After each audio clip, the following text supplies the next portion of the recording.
खुलुमबाय मोनाबिलिनि रादाबाव बयखौबो बरायबाय। गिबिनि साबजेक्टआव दङ बारग' बड'लेण्ड मुभमेन्ट पिएफनि मावथि सोद्रोमाफोरा सरकारनिफ्राय अनसुंथाइ मोनैनि खौरांगिरि मेल। दिनै बाक्सा जिल्लानि सिङाव थानाय रुपहि हालामनि बारग' बड'लेण्ड मुभमेन्ट पिएफनि मावथि सोद्रोमाफोरा बिटिआरनि गाहाय खुंगिरि मानगोनां प्रमद बर' बिथांनिफ्राय अनसुंथाइ लुबैदों होननानै खौरांगिरि मेलनि गेजेरजों फोरमायहरदों।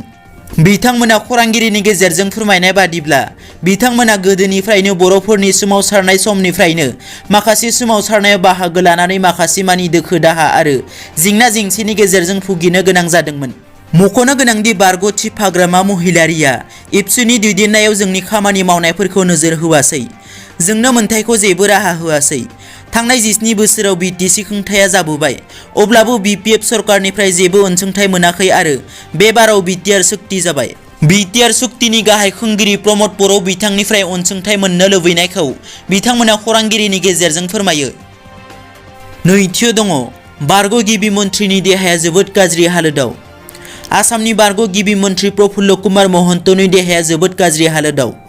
हार्ट डिजिसआव गाग्लोबजादों प्रफुल्ल कुमार महन्त बिथाङा। मिथिनो मोननाय बादिब्ला दासान्दि बारग' गिबि मन्थ्रि प्रफुल्ल बिथांखौ डाउनटाउन देहा फाहामसालियाव लांनाय जादों। थामथियाव दङ कर'ना जिउसानि भेक्सिन थुनाय हाबाफारिया क'क्राझारावबो जागायबाय। हादोरजों लोगोसे रायजो नाङैनो माहारियारि कर'ना जिउसानि भेक्सिन थुनाय हाबाफारिखौ गाहाय मन्थ्रि नरेन्द्र मोदीआ दिनै भिडिअ कनफारेन्सनि गेजेरजों बेखेवनानै होयो। बिटिआरनि गाहाय सदर क'क्राझार सहराव थानाय आरएनबि सिभिल देहा फाहामसालियावबो भेक्सिन थुनाय हाबाफारिखौ दिनैनिफ्राय जागायजेनो। बे भेक्सिन थुनाय हाबाफारिखौ क'क्राझार आरएनबि सिभिल देहा फाहामसालियाव बेखेवनानै होयो क'क्राझार जिल्लानि जिल्ला बेंगिरि भास्कर फुकना। जिल्ला बेंगिरि भास्कर फुकना फोरमायनाय बादिब्ला क'क्राझार जिल्लायाव मोननै भेक्सिन सेन्टार गायसननाय जादों। गिबि खोलोबाव देहा बिफाननि गोजौ थाखोनि बिबानगिरि डक्टर नार्स आरो नैथि खोलोबाव पुलिस बिफान लोगोसे खौरां बिजों आरो थामथि खोलोबाव सरासनस्रा रायजो राजाफोरखौ भेक्सिन थुनाय जागोन होनना रोखा फोरमायो। ब्रैथियाव दङ क'क्राझार सिआइटिनि सेमिनार हलाव बिटिआर आरो बर'नि माहारियारि आफादफोरनि गेजेराव जथुम सावरायदों।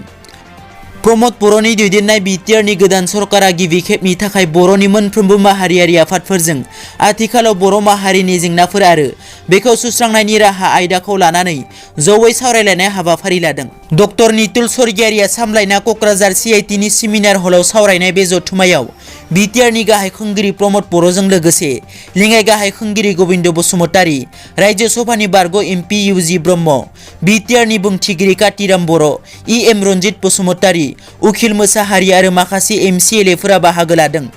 दिनैनि रादाबा एसेनोसै। नोंथांमोना जुदि आंनि चेनेलखौ दासिमबो साबस्क्राइब खालामाखै, अन्नानै साबस्क्राइब खालाम। गोजोन्थों।